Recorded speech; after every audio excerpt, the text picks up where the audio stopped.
Emotions limit learning. Emotions will hinder your capacity to learn. So be aware that we refuse the complexity of everything that we experience because it makes us feel weird and it makes us feel inadequate. If we can overcome that, there's no end of what we can learn. We cannot learn anything new using the rules of the old. When we learn something new, we must accept that we're lacking the full perspective. That's number one. Number two, we must abandon everything that we've held previously, everything that we've known. We have to abandon it. And number three, we have to understand the new perspective according to its new terminology and new parameters. So, if we're learning a new language, we have to abandon the concepts that we had of that language in order to learn from the source. Otherwise, what we learn will be poisoned by our assumptions. You will see on screen an attempt by somebody to liken the Western anglicised alphabet with Chinese, and the two don't go. So we have to kind of, when something new comes along, we have to really try hard to understand it on its own terms. And that involves abandoning concepts that we hold in assumption about it. Another example is mindfulness meditation, where Christianity has taken meditation and made it its own. Because meditation is very popular with people and Christianity is increasingly unpopular. And so what does Christianity do? It takes this popular thing and Christianizes it, which is something that religions have always done. It's called syncretism, borrowing ideas and concepts from other religions and belief systems. And it doesn't have to be a negative thing, actually. However, what always happens, or what often happens, is we take the sort of fundamental parameters of that thing, which makes it novel and new and unique, and we use our assumptions about what it is, and we poison this new thing with all of its unique characteristics, and we turn it into something that we already know. So what is mindfulness meditation? The tool in which the Buddha used to find transcendental liberation from illusory reality. Well, what is meditation without transcendental liberation from illusory reality, right? It isn't a lot. You can accommodate emotional states, you can accommodate historical things about yourself or about things that you don't like, but you're not going to get the full package because you're taking away the essence of it, because it's incompatible with our current belief systems. So when something new comes along that isn't compatible with what we believe, we reform it into something that makes sense to us, but that takes away its unique character, which could be learned from and which we could find things from. So see how the process of this entire video is me demonstrating the process of how we sort of limit ourselves in this manner. Prana is another thing. In meditation, we breathe in and out, and breathing is a means to divert our thought process. But to the Indians, there's not just a breathing process, because they're taking in prana, which is an essential force within air, which we breathe and take into our bodies, which creates a kind of creative spirit and helps us to be as a part of nature. If we refuse to abandon the parameters of the known, the true utility of novel ideas will not reach us. We tend to simplify new concepts through reducing them until they align with what we already believe and have always suspected. Only from a place of complete emptiness can we achieve fullness. But not if you can't be wrong. If you can't be wrong, if your friends can't be wrong, if your society can't be wrong, if your family can't be wrong, right? If your religion can't be wrong, then what happens when you observe something different than what your religion says, than what your culture says, than what your friends say, than what your family says, than what your country says, the news, right? What if you find something that's incompatible with all of that? Can they be wrong? Is what I'm saying. Can you be wrong? Can religion be wrong? Can the people that wrote religion be wrong? Is it that everything that they scribe is not filtered by their own personality and their own beliefs, their own prejudices, right? Can you be wrong? Because the ignorant cannot be wrong. Their feelings find refuge in lies to comfort against ugly realities, right? So, gay people is an ugly reality to a lot of people because people don't feel comfortable with that being a reality. However, it's a truth, and it's their truth.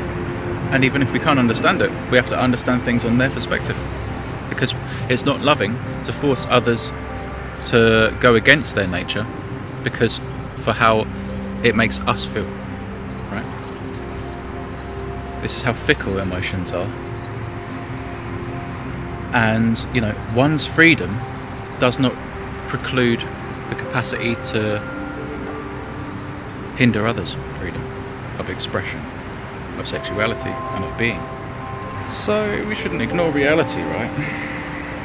We should just move on to the next situation. If something comes that upsets you, just move on, because you can't change it and you mustn't change reality. You should change yourself to go along with reality rather than changing reality because you are upset, right? Dwell on nothing and keep learning, and that's all. Learn from masters, seek mastery, but don't become the master, because masters consider themselves to know everything. If you know everything, nothing will come to you because you're not seeking.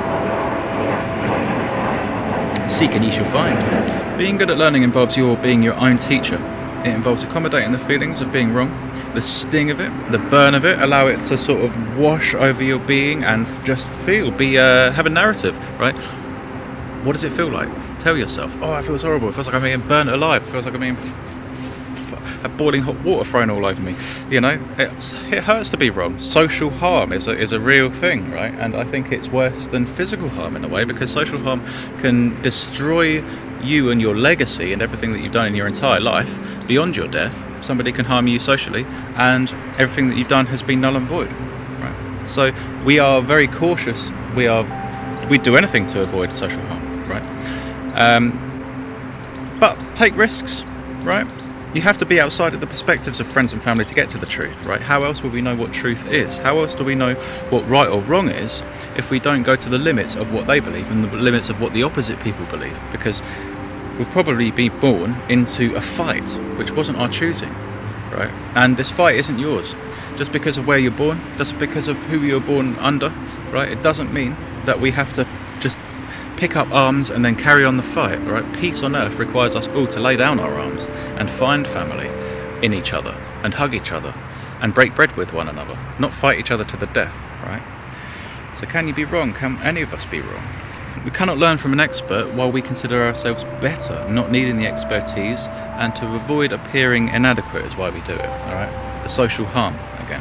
And that takes some learning to exclude ideas that you may have held on the best authority from your friends, family, from, you know, your loved ones, pillars of your existence. It takes sometimes a life of work to overcome that. And where we've been born, the lines that we've been born behind, right? The battle lines. We have to overcome all of that, right? And we have to admit that there is somebody better. There's somebody who knows more. There always will be, right? And we'll learn from them. In a debate, I'm happy to ask any question from a so-called adversary, right? Because I believe that we're there to get to the truth and get to a better place, right? It's not about winning or losing to me, right? I'll lose all day long, hold my hand up and say I'm wrong, if it means that we'll get to the truth, right? Emotions limit learning. Emotions will hinder your capacity to learn. So be aware that we refuse the complexity of everything that we experience because it makes us feel weird and it makes us feel inadequate. If we can overcome that, there's no end of what we can learn. If you could take a lesson not like an insult and read your feelings rather than defending from them, then learning has no sting in its tail. And we are open to the mysteries of the universe. Being a good teacher of the self, we must in every task talk to ourselves like we're teaching the new person how best to complete a task. Kindly, warmly, right? Like a family member, if you like, but like a teacher. Right? Beware of cognitive dissonance, where, for example, if someone's telling us what something maybe that we should improve upon, we refuse to take that on board and redirect it as if we are both on the same team, the person that's criticising us and the person that's criticising the self, we're on their side and we're both criticising some other team, some other people out there. Cognitive dissonance puts a barrier between being wrong and not being felt, the feeling of being wrong. So we must always dismantle the barriers which prevent us from feeling incorrect, right? Because we've got to do everything that we can to be correct, not to diverge into a state of making our own reality. Why do we do the things that we do, right? Perhaps we're born into a totalitarian hellhole, and the only job is to feed critical thinkers into the furnace, right? Why is it that we do that? Why is it that we do the things that we do? Why is it that we hate the people we're told to hate? Who gets to tell us that? Who directs our limbs and our actions and our thoughts, right? And what is their agenda?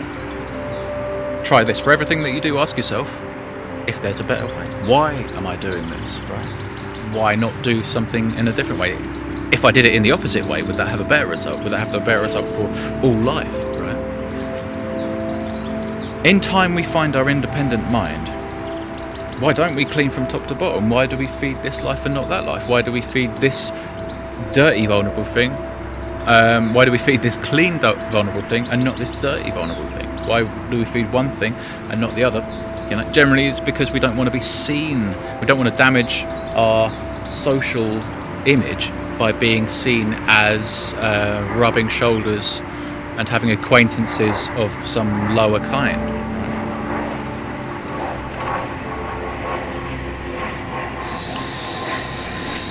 So, never stop perfecting, never stop working on it, never stop working on this Garden of Eden, outside this external Garden of Eden. Never stop working on the wording. Never stop working on the internal Garden of Eden, right? And help others to maintain their work and their gardens.